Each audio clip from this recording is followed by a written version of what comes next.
So, now that you know how the modes of the major scale are constructed, let's start putting all of this new knowledge into practice and learn how to play and get more familiar with the second mode of the major scale, something called the Dorian mode. For this session, let's continue to base our learning around the modes of the C major scale. So from what we've learnt so far, this means that we'll build the Dorian mode only using the notes from a C major scale. As Dorian is what is known as the second mode of the major scale, all we have to do to construct it is start from the second note, which in the key of C major is a D. So starting on a D and only using notes from C major, the notes of a Dorian mode are as follows: D, E, F, G, A, B, C, and back to D.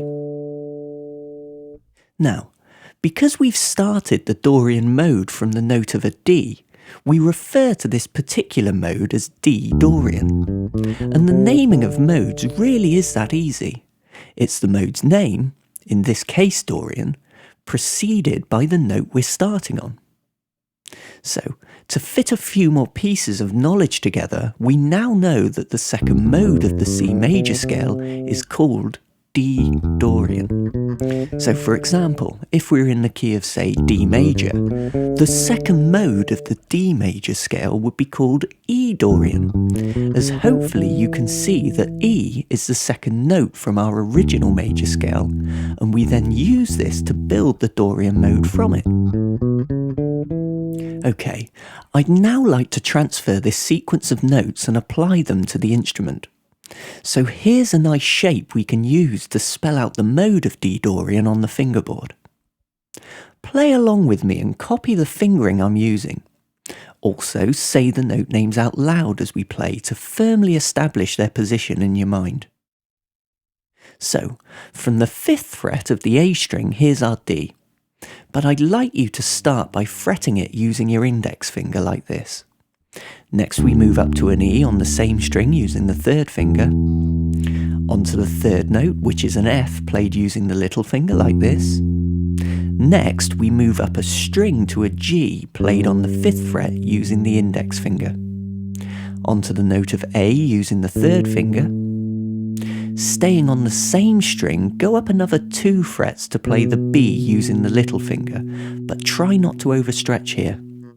As always, make sure your fretting hand is nice and relaxed. To finish the scale, we go up another string to fret the C here with the index finger, and finally onto the octave D on the 3rd finger.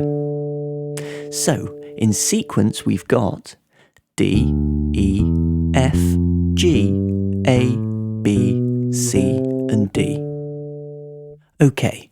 To get this shape of D Dorian under our fingers, we're going to play along with the metronome. As always, to fit in with the click, play the top and bottom notes twice each time you change direction. I'll repeat D Dorian up and down 3 times. After 4, 1, 2, 3, 4.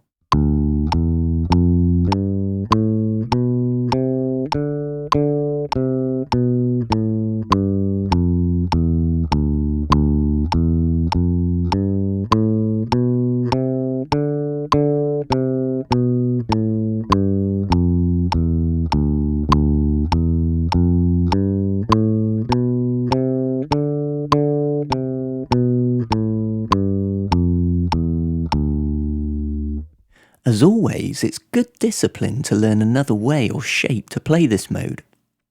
This time, all we're going to do is change where we play the B, which is the 6th note in the sequence. Instead of reaching for it using the little finger on the D string, this time we're going to play it on the G string like this, and continue through the rest of the scale as before.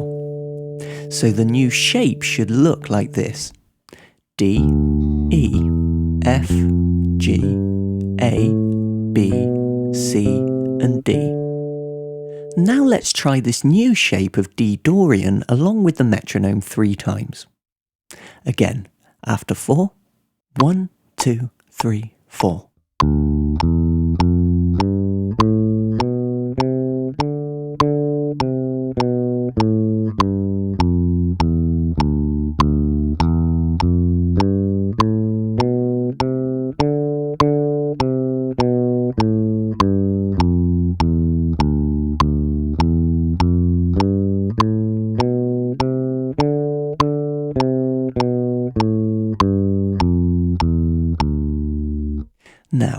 It's completely up to you which shape you'd like to use when playing D Dorian, but remember, for now it's just a matter of personal preference, and you should always go with what feels most natural to you as an individual. Remember though that in the long term you shouldn't ever limit yourself to just the one position.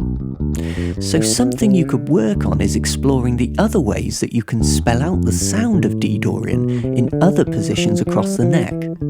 Remember, in this key the Dorian mode just uses the notes from C major. So by finding those notes you can easily create D Dorian elsewhere on the neck, and as always it's important to get used to playing modes and scales through and beyond a typical 1-octave range. Okay, do you remember our skipping in thirds exercise? I hope so, as we can use this concept and apply it to D Dorian. Play along with me as I guide you through how to skip in thirds using D Dorian. So, here's the sequence of notes slowly on the way up. D to F, E to G, F to A, G to B, A to C, B to D, and rounding things off musically by going C, E, D.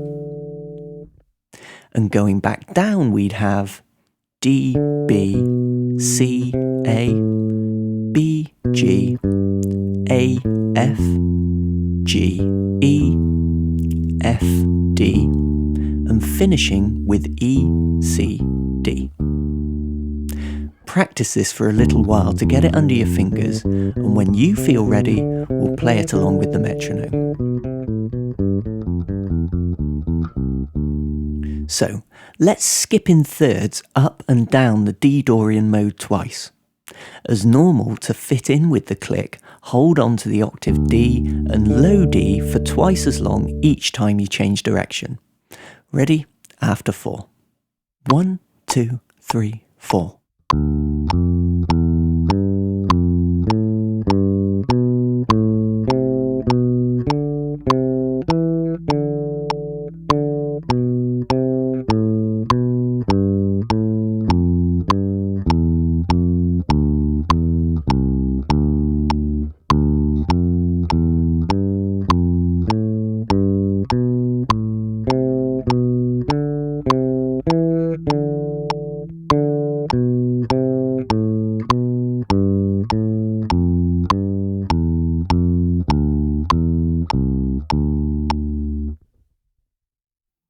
Before you move on to the next session, I'd really like you to take your time and get better acquainted with the Dorian mode. Develop these exercises for yourself, and as always, try to create musical ideas and basslines. Take pride in the fact that these ideas will be your own creation, and importantly, help your musical ear better identify the character and sound of this mode. Today we've looked at D Dorian, which is from C major, but try creating the Dorian mode from any of the other major scales. Just remember that it's the second mode of the major scale, so it's constructed from the second note of a major scale. Okay, have fun and I'll see you soon.